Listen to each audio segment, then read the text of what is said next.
he is the one who's been doing this. So I'm going to try step in her shoes. Wow. Welcome back. This is the Morning Drift. My name is Elijah Charles Kiage. We are all the way into the extraordinary, and this morning we don't have an extraordinary gentleman in the studio. Just let me introduce this particular subject, and I'm going to try and do it my way because it's extraordinary. I'm going to let him speak for himself shortly, but conversations on empowering the young women in the country have really taken center stage in Kenya for a long time. You were saying that indeed we made strides, but some sides of the conversation will say that we're just scratching the tip of the iceberg. Joining us this morning just to talk about is an extraordinary gentleman, and because he's extraordinary, I know his name is Martin, but then I would like him then to say his full names and that proper introduction in an extraordinary way. Martin, take it over, man.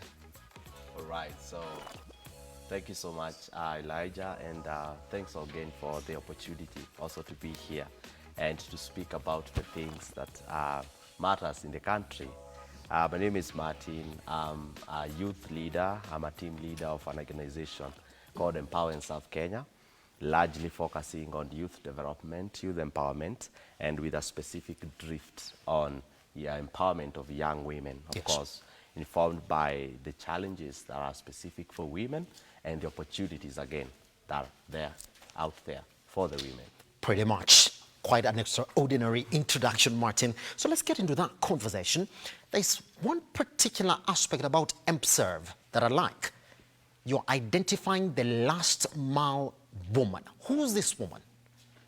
All right, thank you. When you talk about the last mile woman and the last mile youth, we are focused on these disadvantaged. Yes, talking about this woman or this young woman who is in the last mile, speaking about the rural and the urban disadvantaged locations, especially in the formal settlements. And we are speaking about this, not about the location. Sometimes it's just about what opportunities are there. And again, what disadvantages surround such a person. Of interest is, first of all, in the world we are living in the world of technology, in infrastructure, and of course guided by the Sustainable Development Goals. We have an understanding of where we are and where we are headed. But then we have to ask ourselves, are we having a fair playing ground for everyone? And I think that is what interests me and the team that we are working around the empowerment of young women. A key focus on how can we level the ground. And I think one of the tools that we believe is a leveling ground is the use of digital technology, varying infrastructure connection. And that is to say, it is not a one-man engagement. It is an engagement that should call upon all the stakeholders, including you people, sharing the right information, ensuring that the information gets to the right people. I think that is the concept. This morning, as we speak, EmpServe has a cohort of graduates who've gone through that sort of training that you're talking about this morning. Could you take us through how long has this training taken for this cohort of young women who are graduating now with these skills? How did you identify these women? And for someone who's interested to join into this program, how will they then join? All right, so thanks first for the sake of even the viewer who would like to just have a context of what we are and what we do. Just to mention that EmpServe Kenya, or EmpServe Kenya, we have a model which we call a DigiLab model, or a digital laboratory model, where we establish the digital training centers for young women across the country. Our biggest hub is around Pangani. And as you put it right, yesterday we had a graduation of our 8th cohort. That is a total of around 130 young women who have gone through our programs, basic training on ICT, advanced training, and we integrate that with life skills and also social entrepreneurship. It would be exciting to see the type of transformation that they go through. So yesterday we had a remarkable day. We just putting together a celebration for a cohort that have already gone through our 3 months training, that is in the basic and advanced ICT, while also integrated with life skills and Yes. social entrepreneurship. Yes. But then our focus or our target is basically the informal settlement. For specifically for the hub in Pangani, most of our participants come from Mathare, Huruma, Kariobangi areas, but then our targeting is open. They are open to apply. Of course, we have more than we can be able to take through the program, and whenever they come through the program, we have a screening program, our screening, basically looking at the potential they have. In terms of vulnerability, we just don't want to offer a program that is free and sponsored to a person who is able to do or acquire such skills Yes. somewhere else, but then also look at the passion. Am I passionate about what I want to do? So the drive, I mean, that is also a key factor, but then also not looking at mostly about your skills, but with the acknowledgement that whenever you join the program, you're able to meet with our facilitators, you're able to go through the program, and by the end of it all, we transform your mindset, Yes. even to become a young leader in the space of ICT and business. Pretty much. It's interesting how you say that you're also training these young women on life skills, particularly these women from the informal settlements. How curated are these programs? What sort of life skills are we looking at, Martin? Because that becomes an interesting conversation, especially in respect to young women in informal settlements. Well, first of all, when we speak about empowerment is not all about, it's a facet, it's a package. Yes.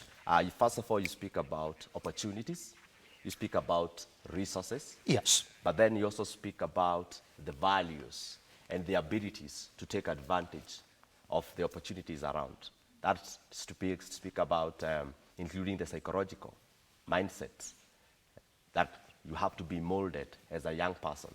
So when you speak about life skill, it's about giving them an opportunity. We have within our program one of our facilitators who engages them in the normal routines within a household. I see. Like, what should I do?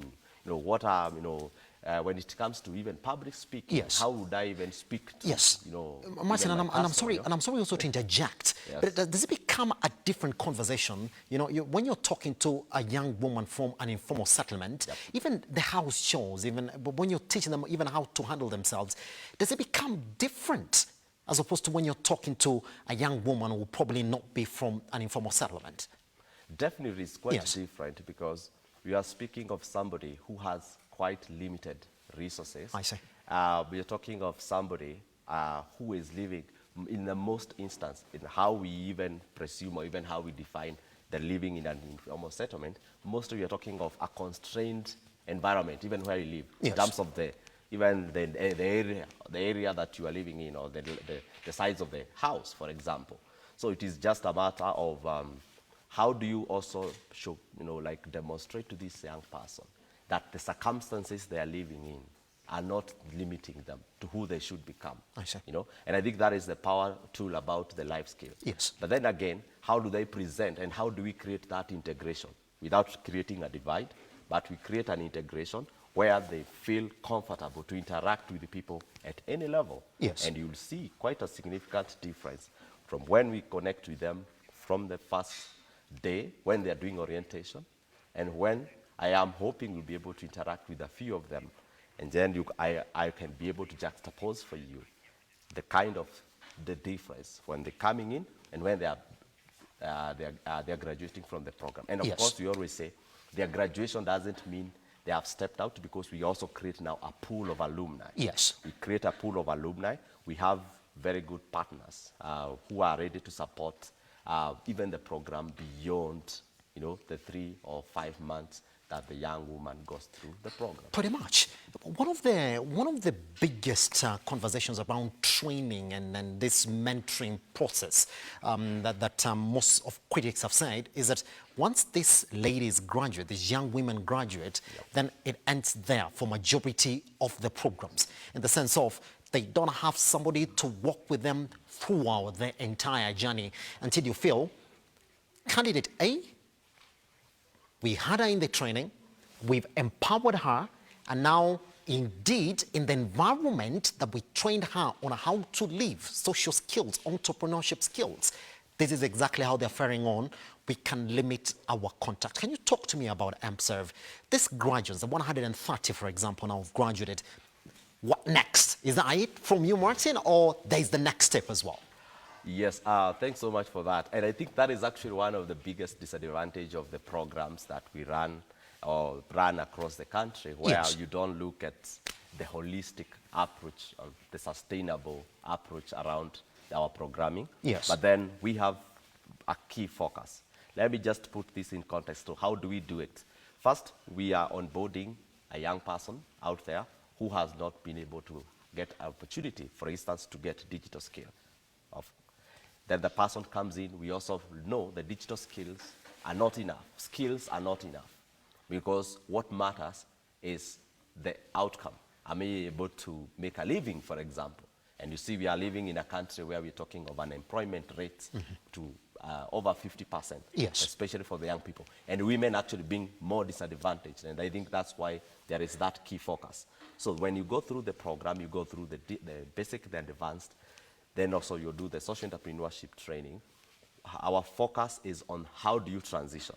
Of course, we are looking for different pathways. There are a few who will go to what a program we run with our partner called W4, called the Digital Incubation Program. Yes. Where they are focusing on growing their enterprise, being nurtured to grow their enterprise from starting up to scaling up.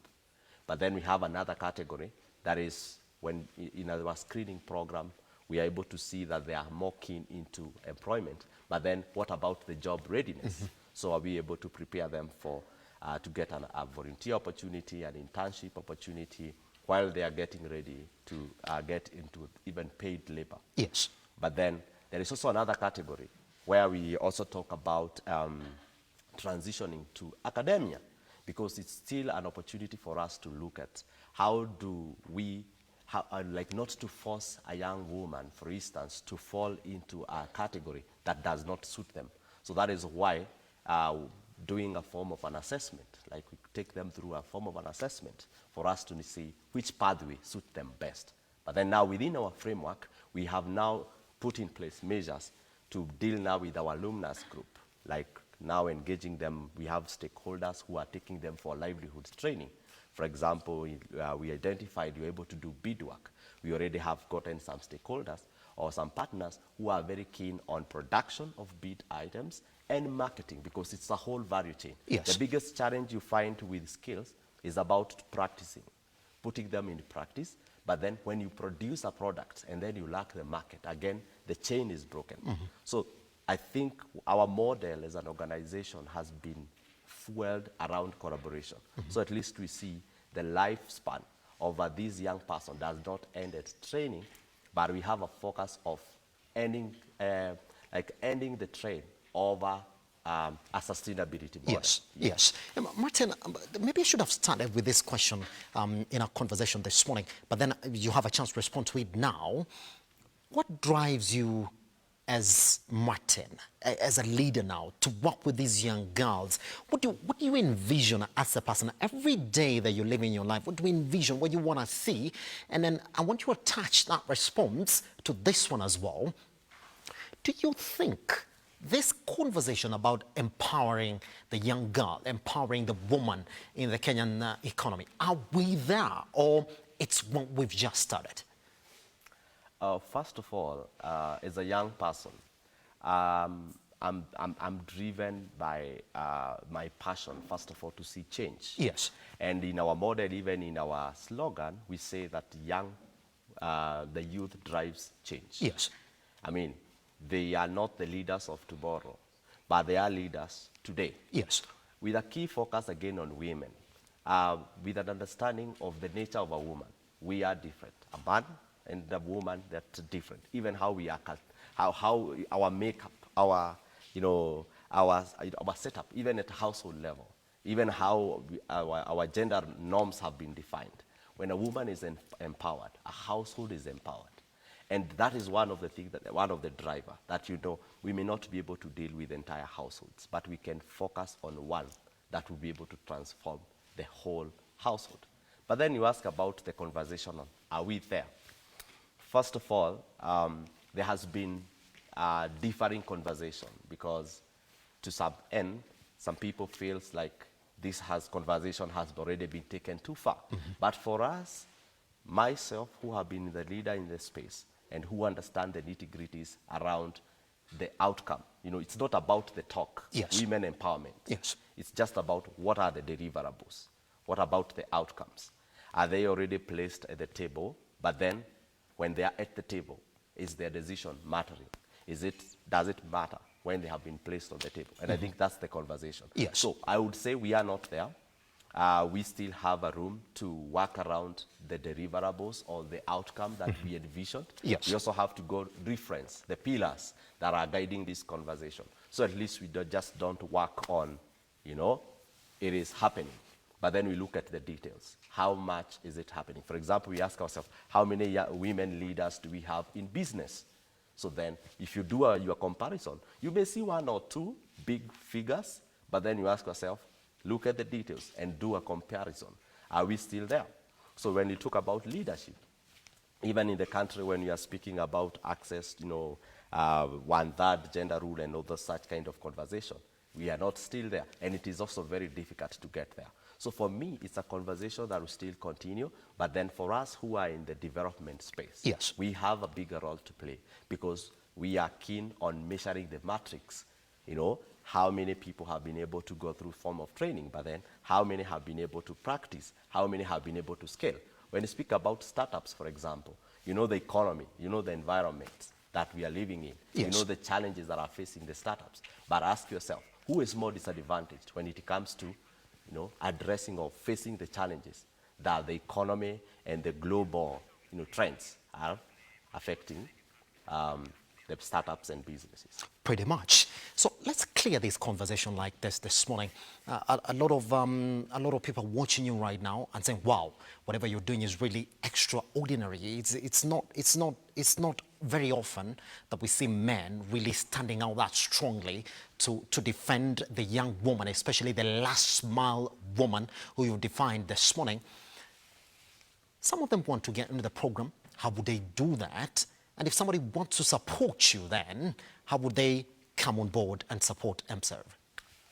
So first of all, we are, as an organization, we are not independent in our operation. Yes.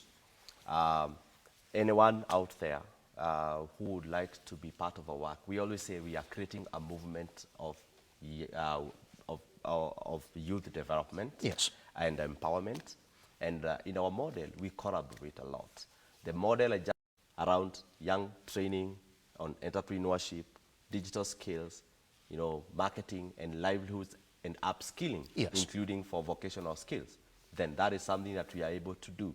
And actually in our strategic plan in the next 5 years, what we are working on is collaborating with community-based organizations, faith-based organizations, those people within communities that have resources that is not fully utilized in terms of empowering young people. Yes. Within that space. And that is the software that we are talking about. Currently, we have also noticed a challenge. For example, when the young women go through the digital skilling, upskilling around enterprise development, we take them to the incubation on business startups. That is the category that goes to business. You still find there is also opportunity in the digital space when it comes to online jobs. And this is actually one of the opportunities that has been presented by the government around the Ajira Digital, taking up young women, youth, skilling them and giving them opportunity to Yes. earn even at home. So when you ask of even when how anybody would come in even to support our work, we are currently running a drive calling upon people. You have a laptop that you are not using at home. That laptop could be used by a young woman to earn a livelihoods and support a whole household or even pay for their education. We are running a drive to make sure that all our partners, our community-based organization, for example, in Mathare, we are able to establish small centers that young people could also be able to access, write a CV, do an assignment, be able to do an online job, earn a living, and such. And I think that is the model that we are working in, a collaborative model where anyone out there would like to join us in the movement, is welcome. Pretty much. Martin, thank you very much for taking your time to visit us here at Look Up TV this morning. Pretty much. That is EmpServe. You want to join them? Google them, talk to them, talking about empowering the young woman in the last mile. All right, right now, we cross over to the other side of the studio where Anki is a standby to take us to the tail end of the morning drift. I don't know, she's about to get, is it jiggy or defensive, or I don't know the ones to pick. But what I do know is that things about to hot up on the other side of the studio. Let's cross over. Yeah, this has been great, Martin. Yeah. Thank you for coming by. All right. So Yeah, thank you for coming by. yeah, it's a Fantastic.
Learning so much, picking one or two things, and especially on matters business. all right. I still have the